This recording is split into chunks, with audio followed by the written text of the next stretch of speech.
여러분, 수소 테마가 꿈틀거릴 때마다 꼭 같이 불려 나오는 이름이 있죠. 일진하이솔루스. 그런데 오늘은 그냥 테마주로 한번 훑고 지나갈 생각이 아닙니다. 오히려 질문을 하나 던지고 시작할게요. 수소는 언젠가 올 미래가 맞는데 그 언젠가가 올해냐, 내년이냐, 아니면 몇 년 더 기다려야 하느냐. 이게 투자 성패를 가르는 핵심이잖아요. 일진하이솔루스는 그 질문을 가장 정직하게 들이받는 회사입니다. 왜냐하면 이 회사 실적이 수소 인프라 진행 속도에 거의 그대로 붙어서 움직이기 때문이에요. 자, 오늘 영상은 이런 흐름으로 갈게요. 1장. 일진하이솔루스가 정확히 뭘 파는 회사인지 돈 버는 구조를 먼저 한 줄로 정리. 2장. 최근 주가를 움직인 재료들 뉴스 흐름을 정리. 3장. 공시로 확인되는 팩트, 특히 실적 공시와 계약 공시를 숫자로 뜯기. 4장. 산업 자체가 어디로 가는지 수소 모빌리티와 인프라의 속도를 체크. 5장. 그래서 결론적으로 이 종목을 볼 때 체크해야 할 핵심 질문 10개. 6장. 마지막으로 시나리오별 대응 전략. 오늘은 진짜 깊게 갑니다. 1장. 이 회사는 뭘로 먹고 사나 한 줄로 정리. 일진하이솔루스를 한 줄로 말하면 이겁니다.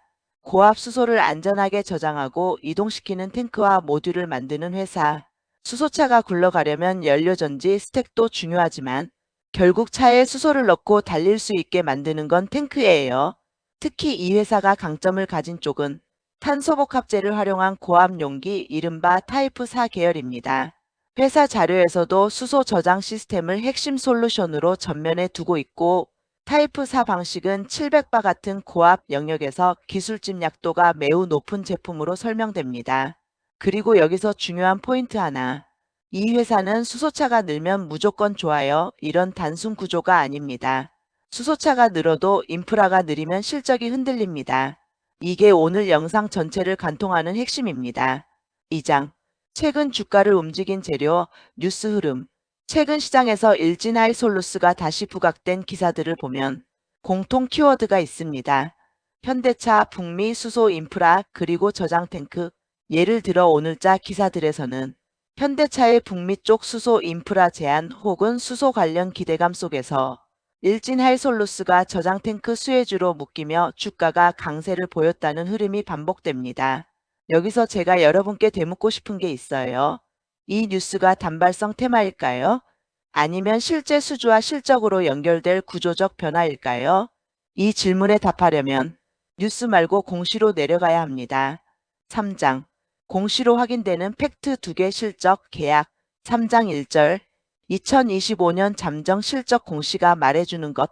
일진하이솔루스는 2026년 1월 28일 매출액 또는 손익구조 30% 이상 변경 공시를 냈습니다. 핵심 숫자만 뽑아볼게요. 매출액 2025년 815억 8천만 원, 2024년 792억 9천만 원, 매출은 2.9% 증가. 그런데 영업이익이 문제입니다. 영업이익 2025년 마이너스 112억 1천만 원, 2024년 마이너스 95억 1천만 원, 적자가 확대됐습니다. 그리고 더 중요한 건 법인 세차 감전이익, 당기순이익이 적자 전환했다는 점. 법인 세차 감전 계속 사업이익 2024년 흑자 5억 7천만 원 수준에서 2025년 마이너스 35억 원대로 적자 전환. 당기순이익 2024년 18억 원대 흑자에서 2025년 마이너스 20억 원대로 적자 전환. 자, 여기서 왜가 중요하죠. 공시에 회사가 직접 적었습니다. 손익 변동의 주요 원인. 수소사업 인프라 확장 지연으로 인한 손익 하락. 이 한 줄이 정말 세게 때립니다. 즉 수소 테마가 살아도 인프라가 실제로 깔리고 물동량이 늘고 공급이 늘어나는 타이밍이 늦어지면 회사는 바로 실적에서 타격을 받는 구조라는 거예요. 그러면 여기서 질문. 인프라가 늦어진다는 건 수소차 판매가 늦어지는 걸까요? 충전소 같은 공급망이 늦어지는 걸까요? 아니면 둘 다일까요? 이걸 추적하려면 두 번째 공시가 중요합니다. 3장 2절 450바 수소 튜브 트레일러 공급 계약 그리고 정정. 2026년 1월 2일 일진하이솔루스는 단일 판매 공급 계약 체결 공시의 정정 공시를 냈습니다. 계약의 뼈대는 이겁니다. 체결 계약명 450바 수소 튜브 트레일러 공급 계약 상대, 롯데 에어리퀴드 NY 주식회사, 공급 지역, 국내, 대금 조건, 선급금 분할 납부, 그리고 핵심, 계약 금액은 경영상 비밀 유지로 비공개, 그리고 정정의 포인트는 계약 기간 종료일 협의가 길어지면서 공시유보 기한이 2025년 12월 31일에서 2026년 3월 31일로 연장됐다는 것. 여기서 중요한 해석 포인트. 튜브 트레일러는 수소를 이동시키는 쪽에 가깝습니다. 즉 고정형 인프라가 충분히 촘촘하지 않을 때 물류로 커버하는 방식이 더 의미가 커질 수 있어요. 그래서 이 계약은 단순히 수소가 뜨니까 뭔가 하나 했다가 아니라 인프라 구축 속도, 수소 유통망 확장, 산업용 수소 공급 체계, 이런 흐름에서 해석해야 합니다. 그런데 여러분, 왜 계약 금액을 비공개로 했을까요? 그게 큰 계약일 수도 있고 아직 단가나 물량 구조가 최종 확정이 덜 됐을 수도 있습니다. 그래서 저는 이 지점을 이렇게 봅니다. 확정 공시가 나오는 순간 시장 해석이 테마에서 숫자로 바뀔 가능성이 있다.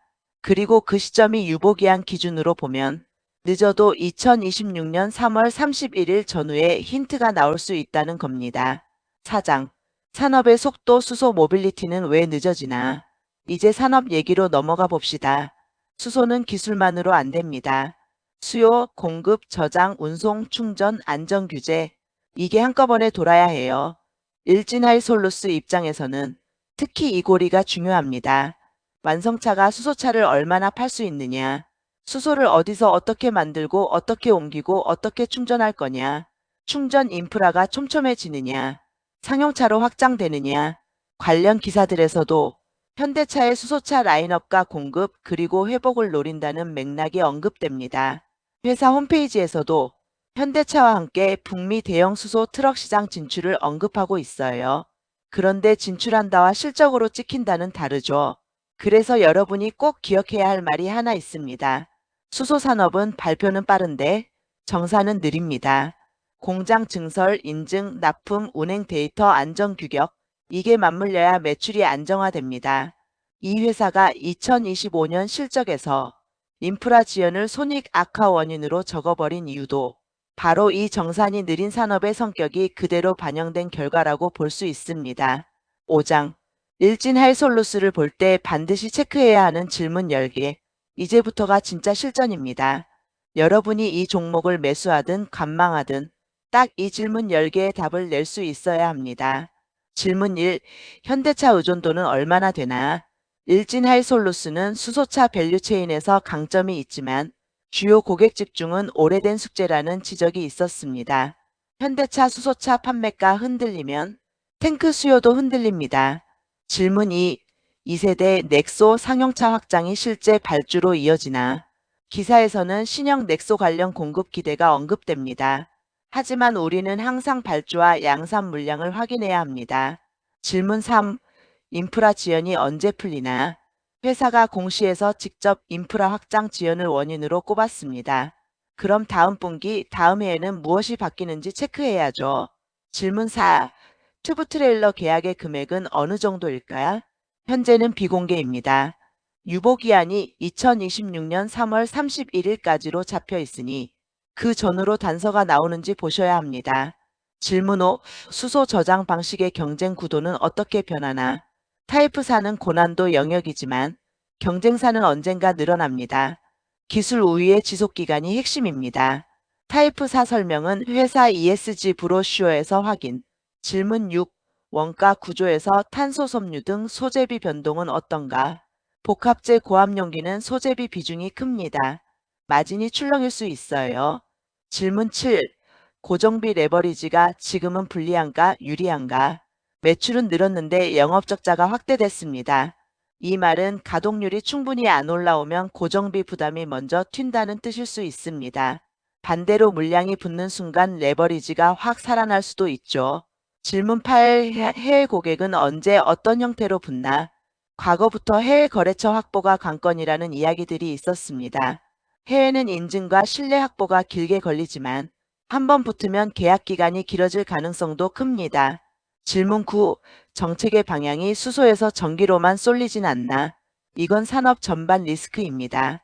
수소는 특히 상용차, 장거리, 물류 쪽에서 설득력이 커지는 경향이 있는데 정책이 어디에 예산을 몰아주는지에 따라 속도가 달라집니다.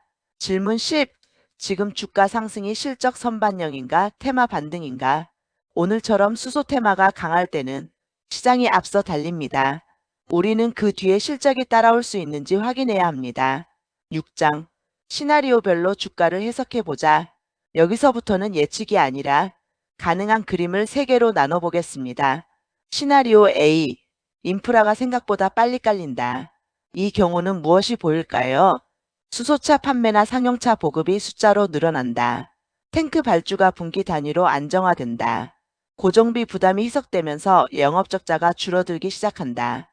지금 실적 공시에서는 영업적자 확대가 찍혀 있으니 이 시나리오의 핵심 체크 포인트는 적자폭 축소가 언제부터 보이느냐입니다. 시나리오 B. 인프라는 느리지만 유통망이 커진다. 이때 중요한 게 튜브 트레일러입니다. 고정 충전 인프라가 촘촘하지 않아도 물류로 수소를 옮기는 시장이 커질 수 있고 그 과정에서 튜브 트레일러 같은 장비 수요가 늘 수 있습니다. 현재 공시로 확인되는 계약은 롯데 에어리퀴드 NY에 450바 튜브 트레일러를 공급하는 계약이고 아직 금액이 공개되지 않았습니다. 이 시나리오에서 주가를 움직이는 건 바로 계약 금액 힌트와 추가 계약입니다. 그래서 유보기한 2026년 3월 31일 전후가 중요해질 수 있어요. 시나리오 C. 인프라도 느리고 수요도 지지부진하다. 이 경우가 가장 힘든 구간입니다. 왜냐하면 고정비는 나가는데 물량이 안 붙으면 적자가 누적됩니다. 공시에서도 인프라 확장 지연이 손익 하락 요인이라고 했고 실제 2025년 영업적자가 확대되어 있습니다.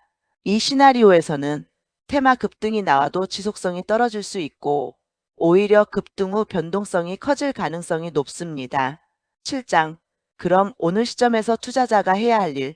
이제 저는 여러분께 이렇게 권하고 싶어요. 일진아이솔루스는 말로 평가하면 매번 수소의 미래를 먹고 올라가는데 숫자로 평가하면 인프라 속도에 맞춰 출렁이는 회사입니다. 그래서 체크리스트 투자가 맞습니다. 체크리스트 1.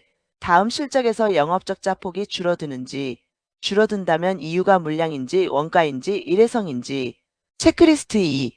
튜브 트레일러 계약 관련 후속 정정 공시가 나오는지, 금액 공개 혹은 종료일 확정이 되는지, 유보기한 2026-3-30일 전후로 단서가 나오는지. 체크리스트 3. 현대차 수소 모빌리티 관련 실제 판매, 실제 발주. 뉴스는 많아도 숫자가 중요합니다. 체크리스트 4. 테마 상승일수록 더 냉정하게. 오늘처럼 테마 강세 기사들이 쏟아질 때는 오히려 공시와 숫자를 먼저 봐야 합니다. 8장.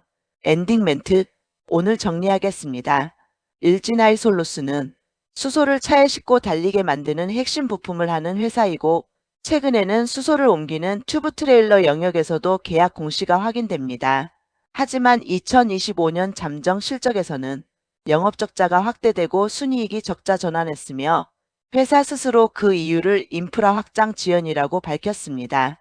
그러니까 이 종목은 한마디로 수소의 미래가 아니라 수소 인프라의 속도에 베팅하는 종목입니다. 여러분은 어떻게 보세요?